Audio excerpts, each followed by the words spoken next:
Welcome back to my view from the piano bench, where I share with you thoughts, insights. I was going to say conclusions, but I try not to draw them, uh, often unsuccessfully.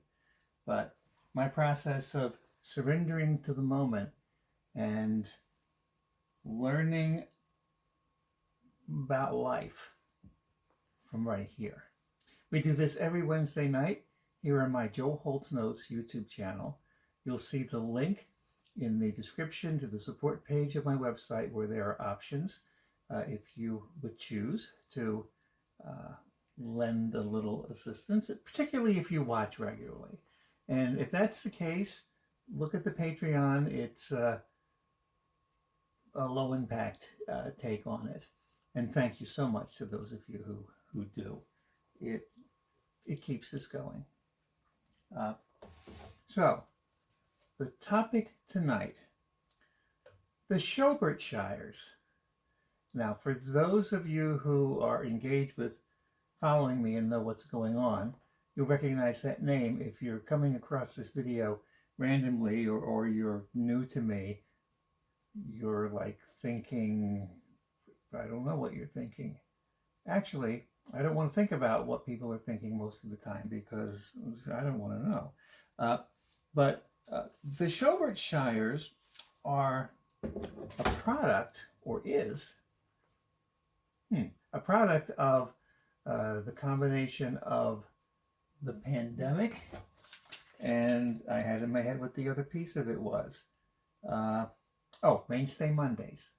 Mainstay Mondays and the pandemic. The Sholbertshires are a group. I gotta get this straight. The Sholbertshire Swing Tet, which is what we were calling ourselves, is a group of four very like-minded musicians who've come together and carry on the swinging traditions of the big band era, the Oscar Peterson trio era, Zoot Sims, Stan Getz, and players like that. So not classic vintage jazz, but still classic jazz. The album that inspired us getting together was, I think, recorded in the late 50s, possibly 1959. But this gives me an opportunity to just talk about a few unique things that some of you are well aware of in my world and how they have influenced things dramatically. And first is Mainstay Monday. And as many of you know, Mainstay Monday was a very unique series that fell in my lap in 2016, starting on Memorial Day, which was a Monday. And it quickly became an ongoing series that the pandemic, I won't say the pandemic ended because it was going to change anyway, but it ran into the pandemic and then just sort of sputtered until we concluded it. But it was 4 solid years and change of shows, primarily weekly, every Monday night. About 200 shows. I haven't counted exactly, maybe just a few more. And every week, me getting a guest artist, and then sometimes through a sponsorship or, really being careful with my budget, being able to have 2 guest artists, I'm reaching all over the place for guest artists. And I've got plenty of places to reach. Because of my solo piano history and kind of bubble, I'm not as well networked as many musicians because I don't rely on that network. And most musicians rely on the Musicians Network for gigs. And I've kind of been the Lone Ranger. Mainstay Monday kind of put me into that circuit a little bit and gave me the opportunity to call other musicians for gigs. And in a few instances, that's been reciprocated. A lot of musicians will look very carefully at how they can take best advantage of calling other musicians for gigs based on how they will reciprocate. And that's never been a part of my thing. But course, I was aware that that could happen, and to some extent it has a little bit. My musical, path, career journey looks different now post-pandemic, and Mainstay Monday has something significant to do with that. So Mainstay Monday gave me the opportunity, particularly as we really got deeper into it, to give performance opportunity to local artists who might not be professional and certainly not full-time performers. And I would partner with them and find their center of gravity and do the shows. But I also had the opportunity to bring other musicians, colleagues, in and just kind of hold hands. And I'm one of the four. The three other musicians, they say musicians can only count to four, and I'm not even making that work. The three other musicians in the Sholbertshires, Amy Shook, Scott Silbert, Steve Apshire. You add me after Amy Shook and you get Sholbertshire. You probably figured that out already. Okay? The three other musicians were musicians that I would call individually to do like a Mainstay Monday duo show with me. The only one who did two duo shows with me, two trio shows with another artist with me. The only one who didn't do a duo show with me is Scott. But I wrote down different Mainstay Monday shows, and writing this down, if you wanted to take notes, there are YouTube videos that represent these shows that you could look up that I'm going to reference if you wanted to.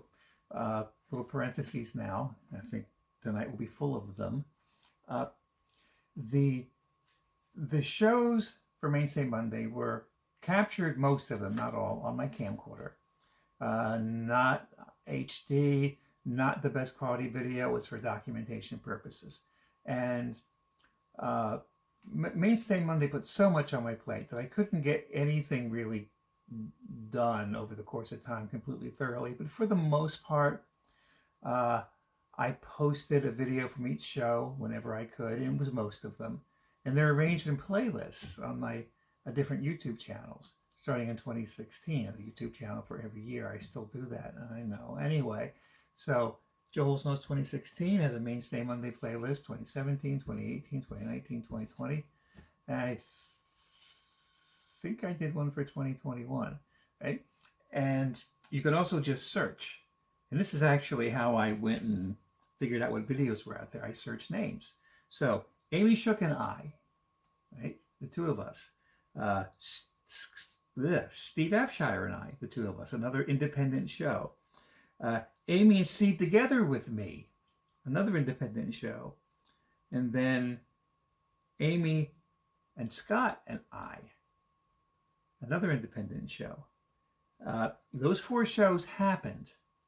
And as a product of them and the little, momentum reports that were happening, Amy contacted me and said, Scott and I have been talking about doing a tribute to the Oscar Peterson trio with Stan Getz album. And I don't know, I assumed that was something independent of me being involved, when they were talking about it before. But then she proposed that we could all kind of come together for a Mainstay Monday and have a quartet on a Monday night at the Mainstay, paying tribute to the Oscar Peterson trio with Stan Getz. Scott Silbert being the sax player, Steve Apshire playing the role of Herb Ellis, which is where he comes from. Amy Shook being Ray Brown, which is where she comes from. And me being Oscar Peterson. Yikes.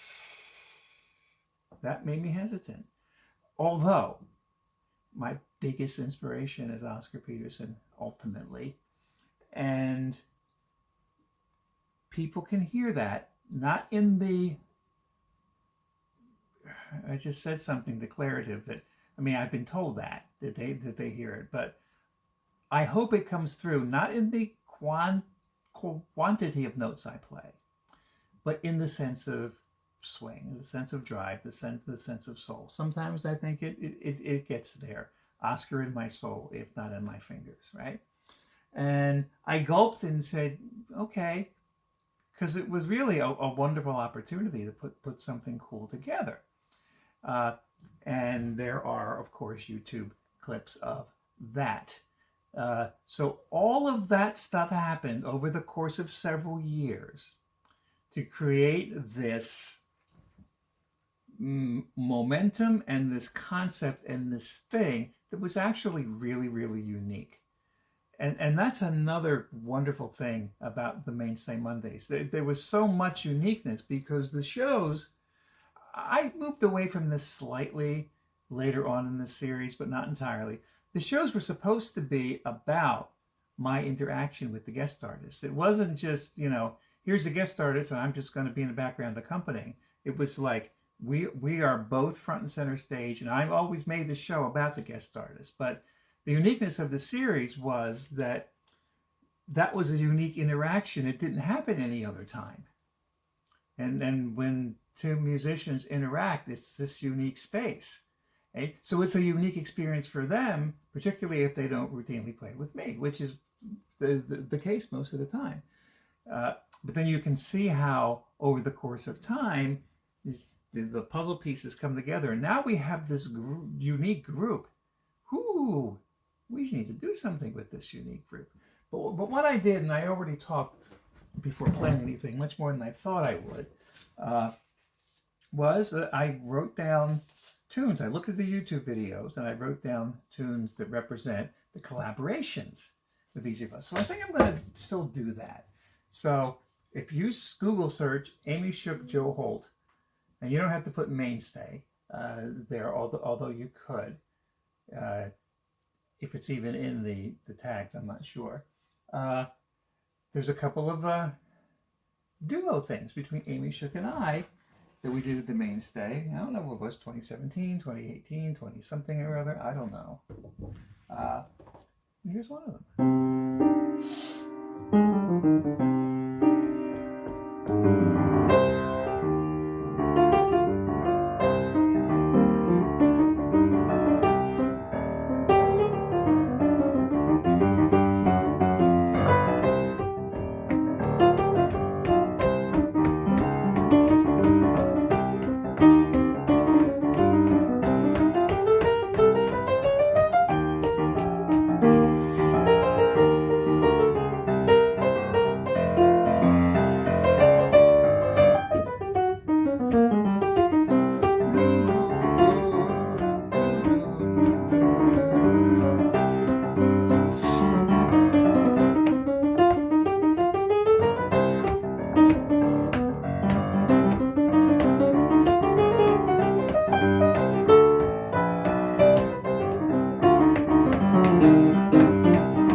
There we go. Softly as in a morning sunrise. And actually, even though I did talk a lot at the beginning, I do want to play a tune representing each of those shows because I wanted to talk about them individually. especially if you don't know them. And thanks to the internet, wherever you live in the world, you can experience these terrific musicians. Amy Shook is the, or certainly one of the, but we'll just say the, in-demand bassist in this whole region for anything that swings and jazz in general. And a friend of mine commented that she's the closest thing we have anywhere around here to Ray Brown. And that's probably true. And if you're not aware, Ray Brown is a legendary just quarter-note driving swinging bassist and spent many, many years connected with Oscar Peterson full-time and never cut his connection with Oscar Peterson. And there are people who would say that Oscar Peterson, you know, in his formative years coming up, wouldn't have been Oscar Peterson if it weren't for Ray Brown. And Amy adds that wonderful drive, but she also has this totally infectious joy. So in recent years, I've gotten to really become friends with Amy and just having a blast being in her presence. It's a blessing to me. And if you check out Amy Shook, check out her Three Divas Jazz Trio. Whoo! Or they shorten it, say 3D Jazz Trio, which I guess could imply three-dimensional, but 3D comes from Three Divas. And it is the hardest swinging thing. Jackie Warren on piano, when I heard her play, they came to the Mainstay, so I got to hear them live. And I just told Jackie, and it made her happy. So I'm glad I told her. I said, I really hear Gene Harris in your playing. Because I love Gene Harris, yay. And Gene Harris also worked a bunch with Ray Brown, worked in Ray Brown's trio after the Oscar years, and is really hard driving, swinging, blues oriented, slightly more than Oscar pianist. I think that Gene Harris and Oscar represent two different approaches pianistically to hard driving swing, and I think Jackie takes Gene's and Oscar, and I model more after Oscar Peterson. But to Amy, it just like swings like crazy, and she's in love with all of it. Yeah. So check out Amy, and you'll just smile, you know, and smile and smile, smile. All right. So the next musician, Scott Silbert. I've known Scott for many years. Maybe going on, what is it? Going on 20 years, give or take. Maybe more, maybe a little more. Back, I was introduced to him when I started performing, working with a jazz band that was kind of in the high-end corporate wedding band circuit. But they were marketing themselves and getting, you know, prestigious gigs as a swing band. And, you know, Scott and I had lots of interactions, and so we knew each other probably more thoroughly than Amy and I, or Steve Abshire and I, when we started all this. Scott is a Zoot Sims disciple, but somebody who could represent Stan Getz, that could very well also be Scott. Scott was a member of the Navy Commodores jazz big band, as was Steve Abshire. We'll get to Steve. They were in there at the same time. I hear them tell stories. It's fun. I hope I remember to say something about the Commodores thing at the end as an announcement, a coming soon announcement. But then Scott eventually became the chief arranger for all the Navy bands.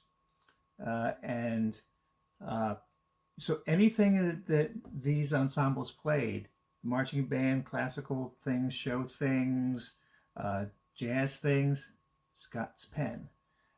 So if you were to go and watch like a military band, and I'm a little unclear if it moved beyond the Navy or how, but just look at military stuff, performances, and eventually, if not right away, you'll see at the bottom of the credits, arranged Scott Silbert.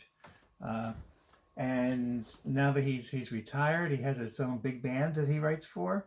He just released a big band CD. I would check that out. I think it's called Jump Children. And it's really authentic to like 20s, 30s, 40s. It's super cool. So I looked up, what I played when I had Scott at the Mainstay, which I had Scott with Amy together. And here's a tune I actually forgot about, and I listened to it once and hope I can remember. I just played a little bit of it, and you can watch a YouTube clip of this. Gotta Be This or That.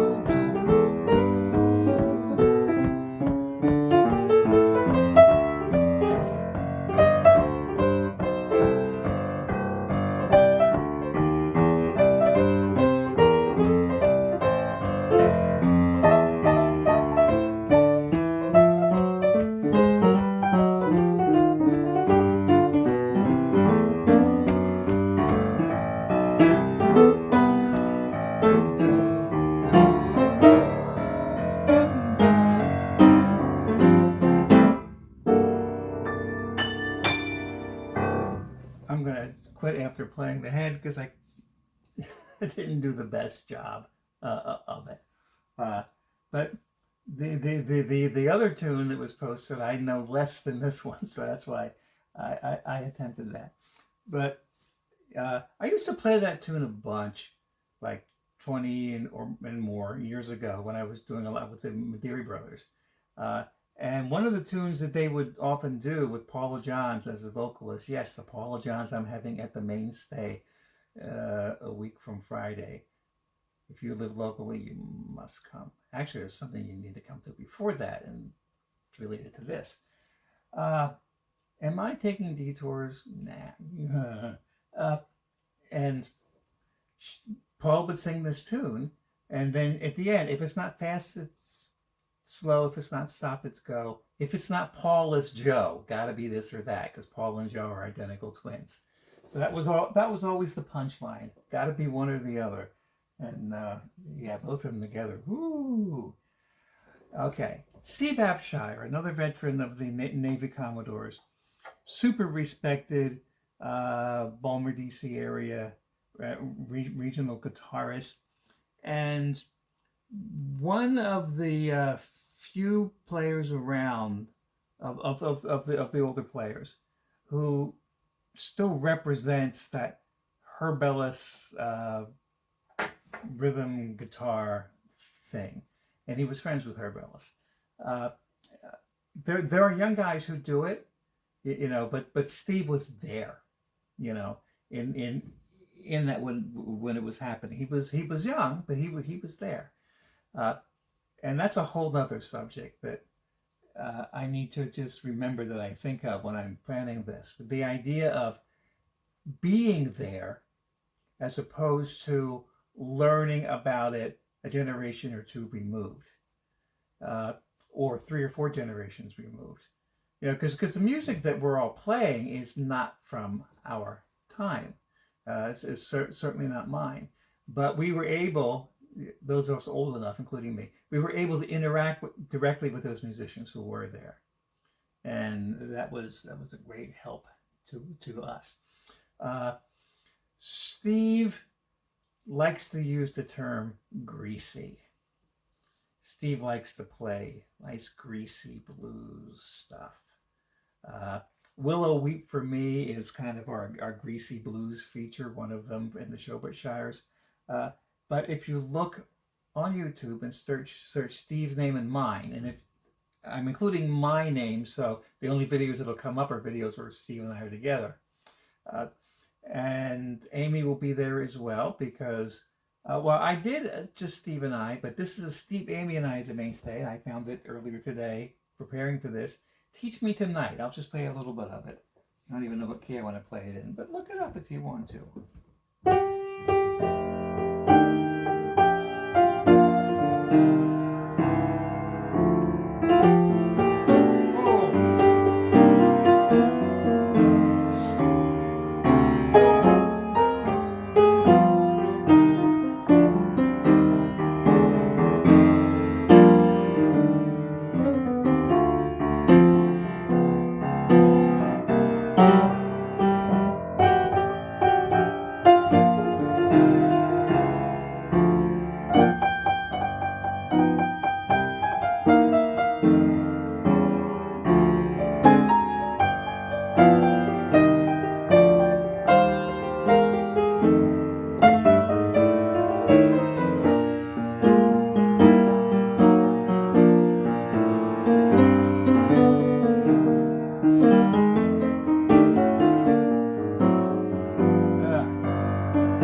challenged me tonight. Oh man, was that a mess? Well, since this video series is about bringing you behind the curtain a little bit, let's talk about what just happened. Oh my goodness. Uh, One thing, it's crystal clear to me. Over the last more than a week, but at least a week, my practice time has been off. And just the way things are going and the pressures of things that have to happen. And I spent less time practicing last week than in a long time. And especially if I'm going from thing to thing to thing to thing and playing wise, I need that focused time. And like, I was really super prepared for my gig on Saturday night, a little restaurant gig, wonderful place in Newcastle, Delaware, Zolly's, with Sharon. And I took a nice chunk of time and went through her tunes and felt really good at the gig. That's the one thing I accomplished, but there's so many other things that I needed to accomplish. So I came up with this just earlier today. I'm not running ahead right now. And all these tunes, I know these tunes. I'm okay. I'm butchering. But also with that tune, I got confused and I played it in the what you would call girl singer's key, the key that Paula would have sung it in. And typically the girl singer in the band will sing significantly lower than the standard key of the tune. And those girl singer keys don't lay real well, right? But apparently I remembered it in the girl singer key because I really didn't mess up. But then I decided, okay, the second chorus, I'm going to move it to the key it's supposed to be. Now I remember, it's not B flat, it's E flat. Come on, Joe, do it. And then I play it in E flat and I get all confused. And I'm still playing chord changes from B flat. So you may or may not have heard funny nonsense in there. And if you didn't, that's not bad. And if you did, it's not bad, except it's bad that it was there. Because when things like that, here's a nice little detail. When things like that happen, this is something you tell a piano student, whether they're young. You don't stop. You don't stop, and you don't signal that you made a mistake. Now, I've sort of dropped that a little bit for myself, and I'll make a noise. Oh, when something happens, I kind of don't care. It's kind of part of the adventure. But you certainly don't stop and you don't wave a flag. I screwed up. Let me start over. Right? No. And so whatever happens, you play through it. And at a certain level of playing, you can do you can do that. You might be playing ridiculous nonsense for a little while until you figure it out. It's like those times, especially when I was doing tons of music therapy work during the day, different facilities I go to, and I'm always tired because I'm gigging at night as well. And in the middle of the days when you have your slump, and there were times when I would fall asleep playing, like a piano in a healthcare setting, just briefly, because when I'm tired, listening to music puts me to sleep, even if I'm playing it. Go figure. And it just be just a second, I start to be awake, and then I'm like, I'm playing another tune in another key, and how did I get there? I have no idea. But I kept it going, and that's the one thing you do. And if you're a musician, you maybe were more likely to catch some of the things, but if you're not, maybe you did as well. Maybe I covered it up, But yeah, that stuff's going on all the time. So those are the three musicians now: Amy, Steve, and Scott. And then Amy suggested that we all come together. We had not all four ever played together. And we met up at the Mainstay, and I had a very modest budget for Mainstay Mondays. Modest. It was a low ticket price. It was, initially conceived as like a subgenre of programming at the Mainstay. It was just this little extra feature. It became, even though I had this tiny budget and we were doing it on a Monday night, it became sort of elevated to the level of our weekend or headline shows. And there was no distinction. There was initially, but soon after we started, there was no distinction on the Mainstay website about my shows versus the headline shows. And when I knew that was the case for sure was when I went in the Facebook page and the little blurb that says, you know, we present 40 to 50 concerts a year. It said, we present 100 concerts a year. It's like, really? So I went to the then director and said, so you mean I'm responsible for half your programming? He said, yeah. And I said, you're welcome, and walked away. You know, if doing Mainstay Mondays was certainly a labor of love. But the way, and the other thing about Monday nights, just to take you behind the curtain, you don't need as big of a budget on Monday nights because you're not competing with other gigs musicians might get on a Monday night. The strong likelihood is if you're calling a musician for a given Monday night, you're the only one that's calling them. You know, so sounds awful to say this, but you don't have to spend as much money. You know, and that was always a squeeze for me. This is something I was dealing with today, just in my thoughts about the Friday series, because you want to take care of the musicians, but you also want to, you know, either stay within your budget or, you know, keep your expenses down, you know, because if I'm running a concert series, you know, running, curating, presenting, you know, I wasn't running the venue. It's dependent on me paying the freight, as far as at least the musicians, with the ticket sales money. So I mean, you're looking at all that stuff, and you're looking at it close, and you're threading this needle and everything. So that was another part of the Mainstay Monday thing. But when I had more than one musician, I often would have to seek other income sources, and I found a sponsor. I'm hearing funny noises in my house.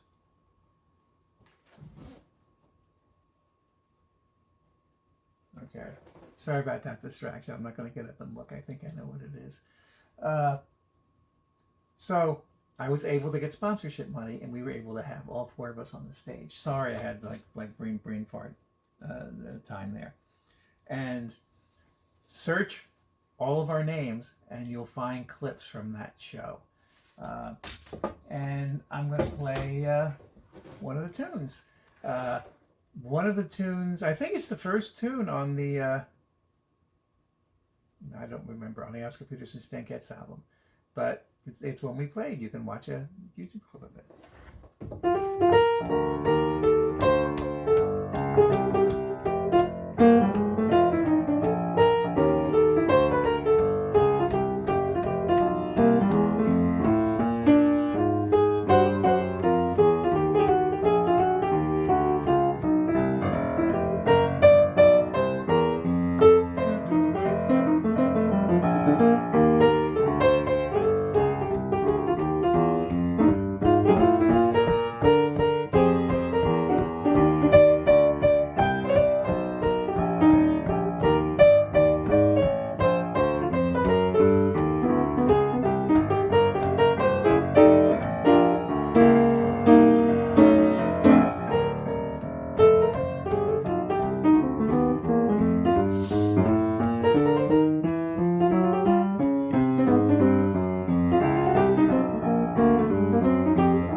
every time it rains a whole lot of water. No, pennies in heaven.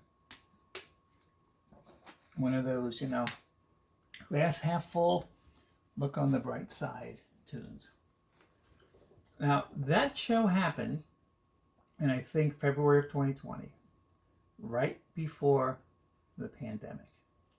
And what I had said was that Mainstay Monday, the Chauffeurshires are a product of the combination of Mainstay Monday and the pandemic. Without both of those things, the Sholbertshires wouldn't have happened. Because there wouldn't have been the unique circumstances to bring together that show. It was a buildup of all those other little, collaborations within to get to that point. And then there wouldn't have been the time to invest, because all of us are busy musicians. Scott and Amy in particular, there's everybody calls Amy. She is everywhere all the time. But the pandemic made everything grind to a halt, and it was very disconcerting for musicians. We were all trapped in our houses. Many of us did not have outlets to play, because many musicians are dependent on other musicians, and it's very difficult to collaborate online with latency and stuff. Of course, being one who can't sit still on the piano bench or otherwise, and given the opportunity, I was live streaming almost immediately, and did a retool that way. But to the extent, not every musician was, but to the extent that people were willing to be in the same room once it wasn't total lockdown and you were like almost, being monitored, in some countries you were, to not leave your home. But we're still, still no gigs and still no gatherings or anything like that. You could start putting projects together. And that pandemic gave many musicians, and certainly me, the opportunity to work on collaborative efforts. That's how the Blossom Deary tribute thing happened. We Sharon and I got to really hone our thing and get to know each other and become friends, and develop this performing rapport, because we got to have a lot of rehearsal time. We couldn't perform in the Sholbertshires. We would get together. Oh, the Sholbertshires. Yeah, I told you how we got the name. When we started performing after the Mainstay show, we had this little text exchange. Our group text threads are hysterical, actually, because they're all hysterical people. And Amy, if you go to her Facebook page, the groups that she plays in, and this includes the Sholbertshires, she lists her roles as bass and shenanigans. So like bass and shenanigans at the Sholbertshires, bass and shenanigans at Three Divas Jazz Trio, and so on. And that's certainly true. But Amy and I had this hour-long text exchange one night, throwing ideas around for a band name. And, I was putting things together, and I came up with Sholbertshire. And it was like, ooh, man, that was a fun text exchange. And everybody's grabbed onto it. And now we have this, where is it? I meant to hold this up. I'm sorry, I'm going to reach across the camera.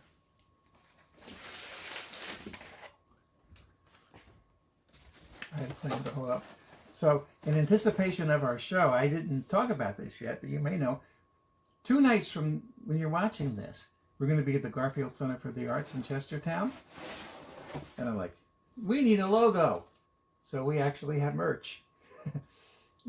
Amy, I got my designer to do this logo. And Amy came up with jar openers. We don't have a CD yet, a recording yet, but we have merch. And I really like this. I didn't put the bumper sticker on my car yet, but my car will wear it proudly. So we sort of made ourselves a brand, and we had opportunities for live streams. And that's what got us rehearsing, over at Steve's house in Baltimore, or just outside of Baltimore.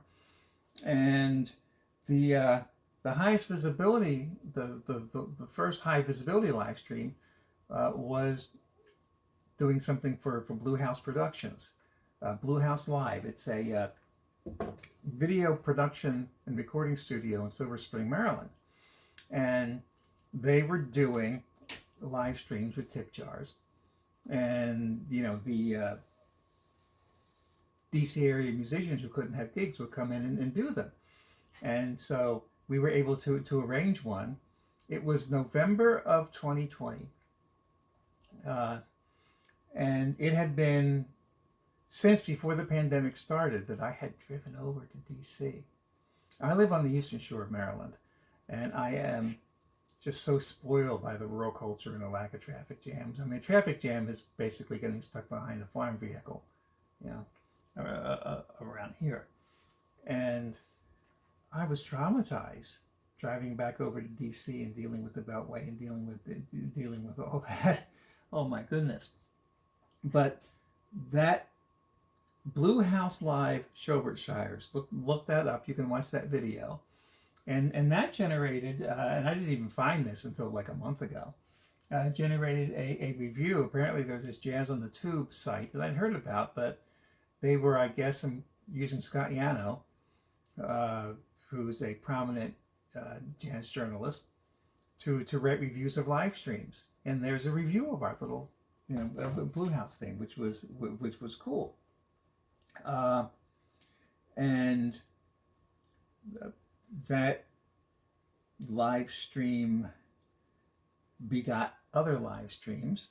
We had the Sholbertshires featured for the 2020 True Blue Jazz Festival live stream. They had to cancel their festival. Last year they had a hybrid festival. They had both. We've done 2 different live streams for the True Blue Jazz. So you can look for that. If you want to search for that, there's some great jazz. It's actually, they did it over 2 nights, like 6 hours, 5 hours, 6 hours each night. If you search for 2020, we're the last band in number 2, the second night, and on Saturday night. And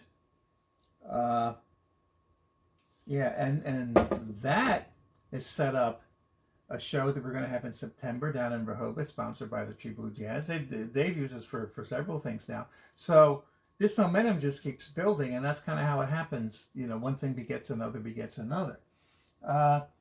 So a cool thing we got to do last year was we got to play the Chestertown Jazz Festival. We did the Friday night gala, cocktail party gala, with some kind of semi-contradiction in terms description. And on our Facebook page, and I'm going to try to post this on our YouTube channel as well, there's this little clip of us playing one-note samba.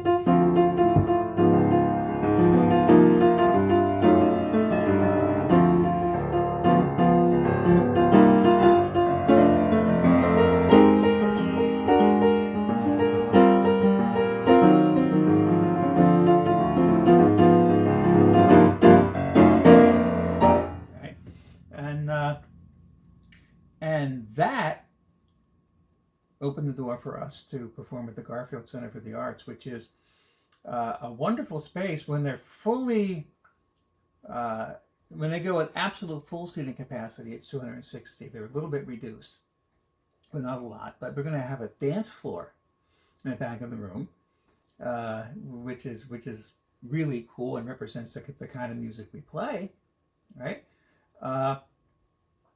And so if you happen to see this when it airs Wednesday night or the next day, and you know anyone who lives near the Eastern Shore of Maryland, or you do, come and see us at the Garfield Center. So one thing I wrote down to say, and I've been really off script, and I hope not too ridiculous, is that Amy uses the word tribe, like, this is my tribe, and you surround yourself with your tribe. And I had to really think about that, because the idea of tribe and tribal is everything that's wrong with the world and our society right now, the tribalism. But this is good because it puts a positive spin. And, you know, and you find, especially when you're really collaborating on something, you find people who your soul is connected to in that regard. And the way Amy describes swinging music is it's what gives me the pain in my heart. And of course, good pain, right? And for me, and it was always curious for me when I was younger. I didn't get it. Younger in life, I mean, like a kid. And I get it now. When I listen to really good heart swinging groovy, like Count Basie Big Band, Oscar Peterson, just in the pocket, I can just start crying.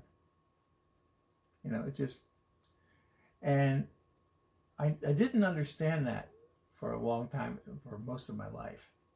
And now I realize, you know, when something hits you there, it's hitting you in that deeper place. It's hitting you in that place where, you know, you can really know and you can connect with things beyond what you can think of. That deeper place, and even just talking about it now I can feel it. And that's that place where when I am solidly there, I can connect with you. Or connect with anybody. You know, my whole routine, practicing and otherwise, is about living in that space. It's taken me most of my life to figure that out. And why is it that a musical culture before I was alive, you know, has done that? And then of course you get the term old soul, and I understand that a lot better now than I did before. And it's not that I can't connect to other things. It's not that I can't play more contemporary things. In fact, the Mainstay show with Paula Johns, Friday of next week, we're going to be doing you know, soul and Motown, and as well as jazz, a tribute to African American female vocalists of the 20th century. I can lay down those grooves, but if I were to use Amy's term, a pain in my heart, it's a center of gravity for me, and it's something that I discovered that it was when I encountered that music. It's something, and the four of us are all on the same page with that, and it makes this collaboration really, you know, special. None of us are like adjusting our stylistic approaches in order to like fit in a slot. It's like we're not, okay, we're playing this kind of music for this kind of band. In this setting, all four of us can be 100% ourselves as musicians and be right in our center of gravity. You've heard me play this if you watch my Piano for My Friends. This little version of the Beatles' Something. I did it last week.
had come across an Earl Gardner performance from 1972, I think, playing that tune. I'm like, oh my goodness.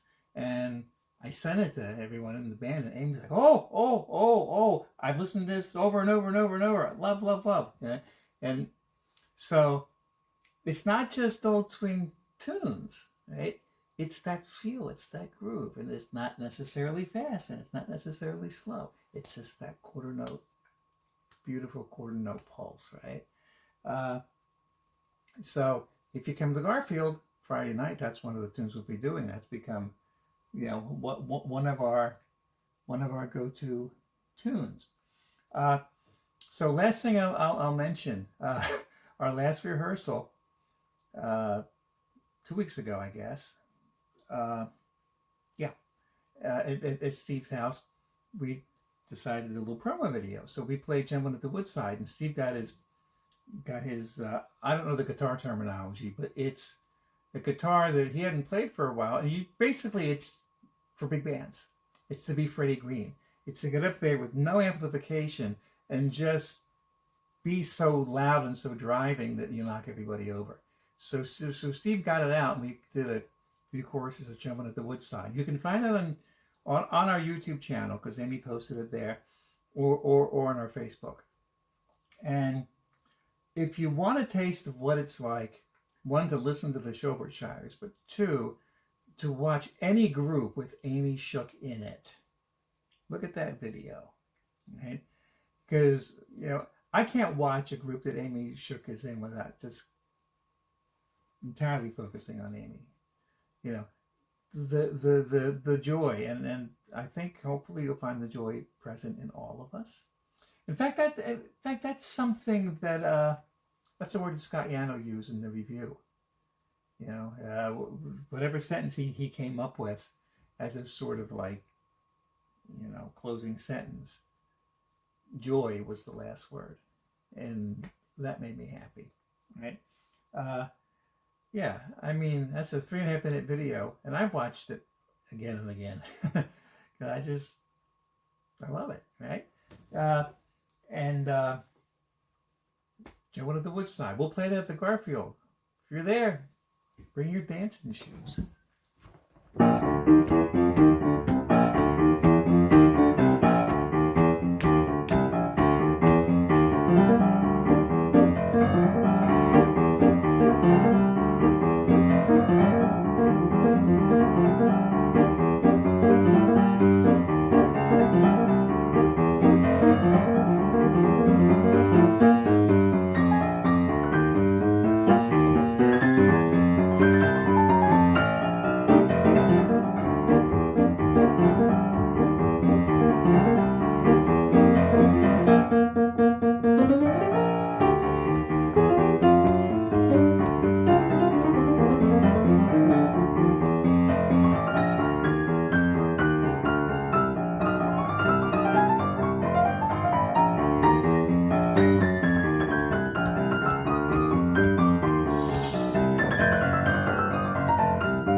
There's a tune that's not designed to be a solo piano tune, but I could live there for a couple of minutes, and it's all kind of fun.